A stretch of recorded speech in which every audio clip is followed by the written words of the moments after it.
Welcome to Nasdaq TradeTalks. I'm Jill Malandrino, Global Markets Reporter at Nasdaq.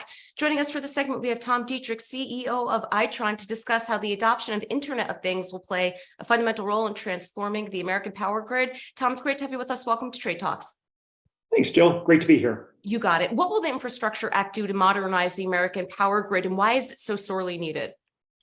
Well, I think I'll start with the second half of your question and circle back to the first. The utilities in particular and the grid in general are under tremendous pressure for three basic reasons. Number one is aging infrastructure. It's getting old. It's a little bit more creaky, subject to cybersecurity attacks, more issues with continuity of supply. All of these things are present on the infrastructure side.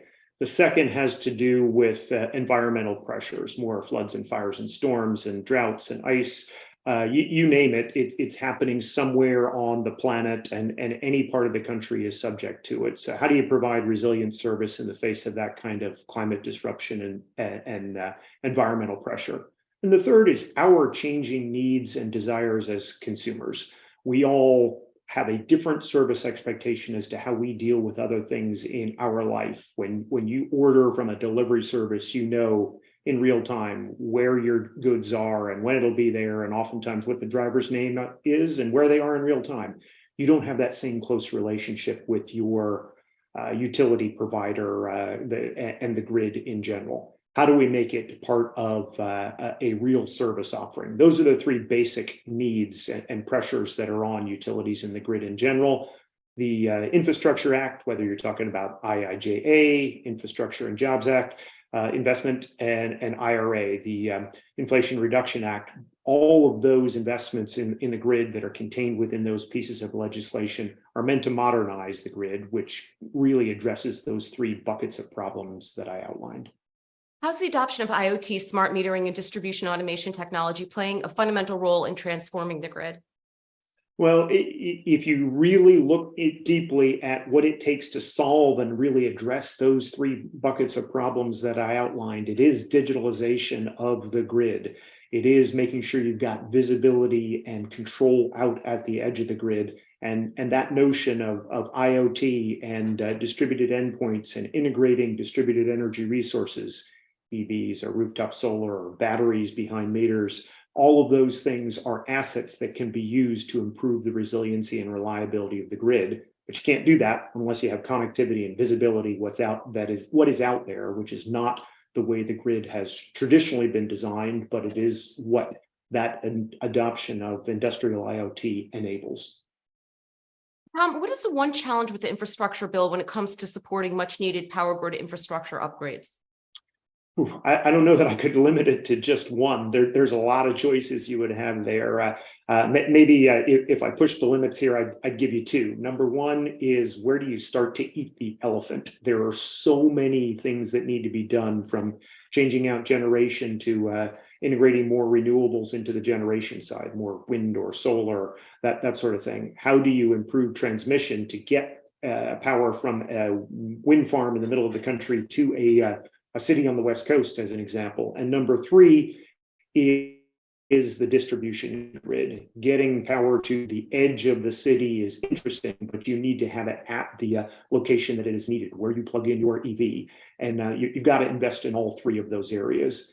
The Infrastructure Act enables that, but one of the barriers, the second real key problem that I would focus in on is that the speed in which we can exercise and activate that money. The rules have been pretty unclear as to how to apply for a grant and what counts towards the grant, and really cleaning up that and creating consistent and clear rules that apply across the different agencies, whether it's DOE, Department of Energy, or Department of Transportation.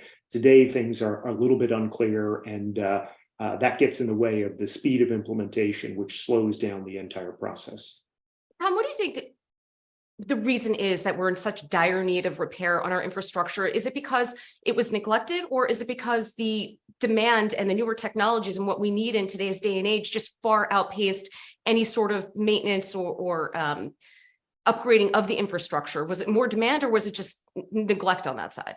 I think it's a bit of both, to be honest. You didn't have to fix it if it wasn't broken, type of mindset, which is present in some parts of the country, not all. So I don't mean to paint with too broad a brush there, but there clearly are massive changes that are going on. Every time someone buys an EV, as an example, an electric vehicle, that's a very different load profile. Your house, your apartment is a very predictable load profile from a utility, from a grid perspective. It's always in the same spot.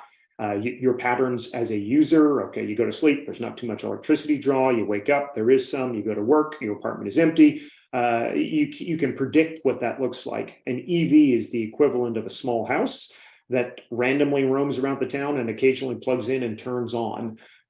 So how do you plan for that? You can't with the current infrastructure, but that's what is part of that growing demand profile in the face of the pressures that I talked about earlier. Things like more floods and fires. Providing that resilient service is another key component to why we face the pretty severe situation in terms of grid resiliency that we have today. Why must the government include firmware as part of its domestic content requirements?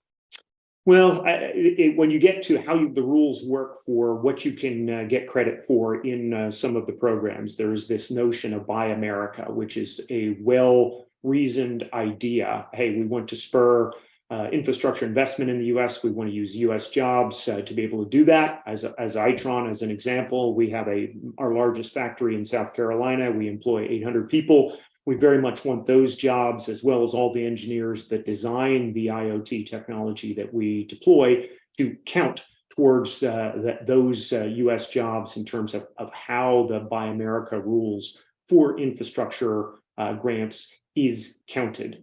Today, it's done on a bill of materials basis only. So if you're buying components made in the U.S. or made outside of the U.S. in some cases, you don't get credit for that when you do the calculation for what counts towards a Buy America requirement as part of the infrastructure funding program. So why is it important to count those jobs? That's where we are building in America for American infrastructure. That should count. If we can't buy a certain component, perhaps a semiconductor component that would be produced somewhere else in the world, you can't really meet those requirements. And that's why we think the right way to approach the problem is give U.S. manufacturers credit for the jobs and the development and design work they do within the U.S. Right. Well, I also imagine from a security perspective that we'd want to keep things on shore as much as possible as well.